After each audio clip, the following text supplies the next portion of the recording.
Today. We got Crip Jesus, the blue guy, you know what I'm saying? The one and only coming straight from South Central, you know what I'm saying? But I'm from LA originally, you know, it's the blue guy, you know what I'm saying? Whenever I walk in, they know Crip Jesus there. How'd you get the name Crip Jesus? So, the story starts in prison, like I said, when I joined Nation God's Earth, but you know what I mean? Like I wasn't on no holier than now, wearing the long robes and skirts and all that, like, you know, I'm still with the homies and shit, so it was like, kind of like a damn near like a joke, like, you know what I mean? But I really got that nickname in Detroit. You feel what I'm saying? So once I left LA and really was real about that shit, like it ain't just like a nigga that go on Friday to hang with some other niggas besides the homies. Cause that's how I was at first. I was just a nigga fresh out the pen. I'm trapping, rapping, and I'm with the homies. I ain't even making a real song. I'm making some shit, we freestyling, whatever type shit. Like I'm just the average, you know what I mean? The average 40 Joe. You know what I mean? Then when I ran into my nigga Supreme Understanding, he tapped me in with the guys, you know, niggas started traveling, doing all this different shit. So when Detroit became like my headquarters OT type shit, I got that nickname, you feel me? But when I came back to LA, and was rocking it like on social media and start getting to it with niggas and it started leaking over into like the drama. Like, you know what I mean? Like, well, who, Crip Jesus? So it just stuck, nigga. Like, I feel like I got the name once everybody else started calling me that. What problems did it cause? Nigga, like I said, I ain't gonna say nigga name, but nigga came to me pressing, talking about, nigga, I'm Crip Devil. Fuck that, cunt. And this was a homie, nigga, so it's like, it was problems just even on the goofiest way. It was Muslims saying, get out of here with that. I hate the word Jesus. I hate the word Jesus. It was black people where I just be around promoting my music. We don't want to hear none of this nigga gotta say. Get that nigga off the block. His name Jesus. And I can't get punked and no shit like that. And I gotta stand on it for the niggas that's believing. Nah, it's Crip Jesus. So it was like full battles I done had just behind having even the name. You know? And so you know my boy Crip Mac. Yeah, tell him how y'all relationship came together.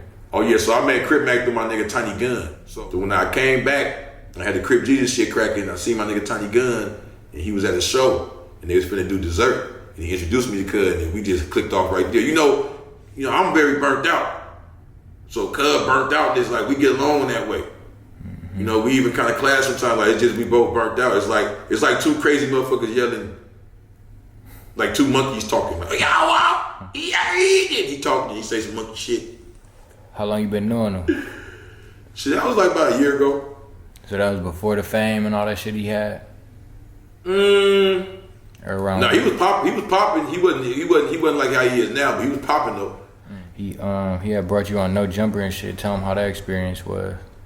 Alright, I'm gonna be real, cuz. So basically, when Cuz dropped Blue Rags and Money Bags, you know, I believe it's number 16, Trenches, you know what I mean, say featuring Crip Jesus. So as this nigga Adam 22 on No Jumper, shout out. Hey, Adam 22, my nigga, at the Black Illuminati. They hacked my shit, bro, so I'm at the Black Illuminati. So you fuck with it, nigga, let everybody know. THEBLACKILL, Illuminati, all that long shit. But anyway, basically, when Cuz seen it said featuring Crip Jesus, he's just stopped reading the whole back of the CD thing. Damn, Cuz, I wish I could remember which episode that was so I could tell niggas to go, bam. But I think it's like episode 40-something or something. But he's reading the back of the CD, and he goes, featuring Crip Jesus, and he stops. He said, what type of nigga named Crip Jesus? He gotta be one of the greats. Even AD of them is like, what the fuck, nigga? So they bring me up, and he like, damn, this look like some Crip Jesus. Like, this shit look like some Crip Jesus shit. You know what I'm saying? Then from there, he just kept saying my name. You know, every Sunday, he gotta sanctify himself with the holy blue waters and scream out, Crip Jesus. You know what I mean? So after he kept saying my name over and over, and everybody kept hearing it, I kept getting phone calls. Niggas hit me up like, yeah, you gonna be on there. So, really, Lupe, shout out Lupe 46. Lupe hit me up when it was letting me know. Adam kept asking about me. You know, he wants you on there. You know what I mean? And then C-Mac let me know too, like for sure. You know what I mean? I was OT though. That's the situation I was telling you about when I first got to be here. I was OT like a motherfucker, bro. Like, you know, I just got out driving around. I was getting to it, nigga. I got cracked and caught this case in Pennsylvania.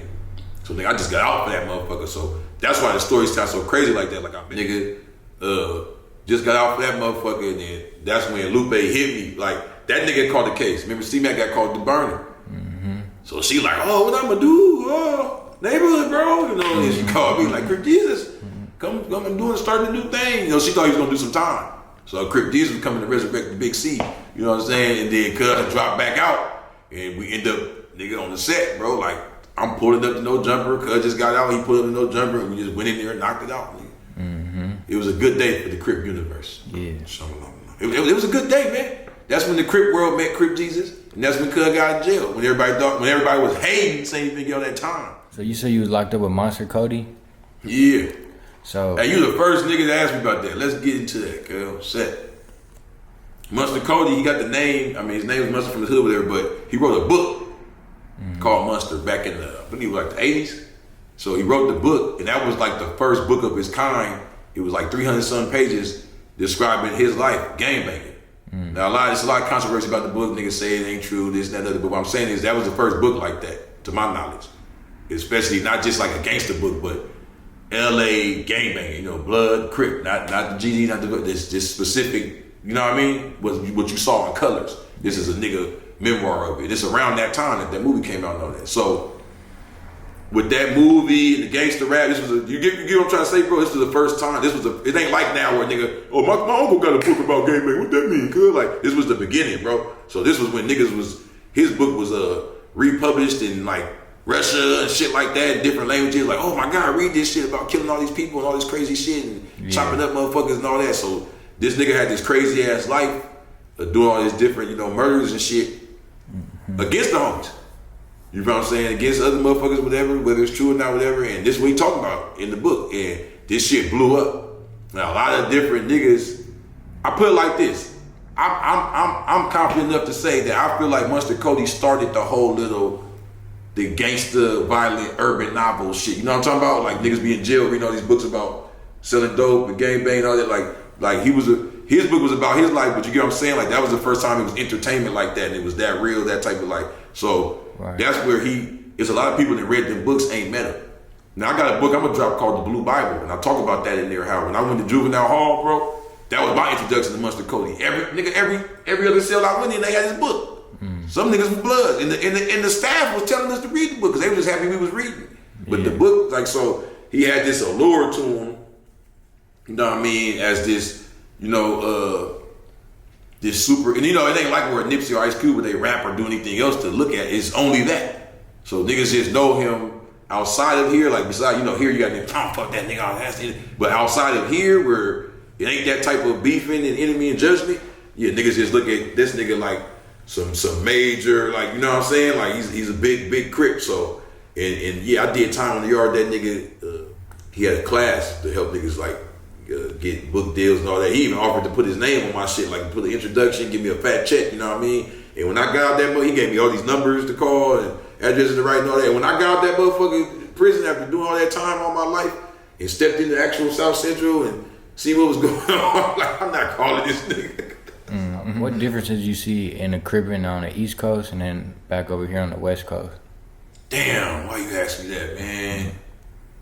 That's all right, what I really want to know, though. That's what I'm curious about. You ever had like any near-death experiences or life-changing experiences? Every day. That's the problem with it. It was fun at first, but it's like sometimes I'm riding down the street and something happens and I just keep riding, don't even say nothing about it. But I know it was a near-death. Like I swear to God, every day, all the time. This white boy owed me some money, and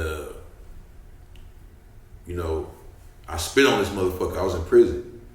And the reason why I relate to the question is I felt that energy as a Crip. Like, nigga, this, sick, cuz, like, fuck you, like, you know what I mean? Yeah. And he was like, what the fuck? And I turned around, like, I was just so like, nigga, I'm sick, nigga, I had my shit. You know what I'm saying? It's like, I turned around, this nigga fire on me. I turned around, we locking, like, this little white boy fight. And the police come, nigga. He get on the ground, I get on top of him, I'm just doing my thing, and 4 of them beat me with batons. And nigga, they break bones, all type of shit, bro. Like, they fucked the nigga all the way off. And that's probably the worst I've been beat ever, like, by the motherfucking police. And, I don't know, anything else been near death in my life, it been like some other type shit. I don't know, like, I'm Crip Jesus, man. Like, even, like, within this world, like, it'd be a lot of shit going on, but I just moved different. What's some of the craziest shit you seen in jail? Maybe not even with you, but just some shit you was like, damn, they wildin' in here.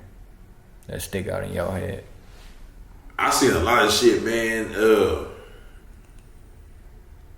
I seen this one nigga, right?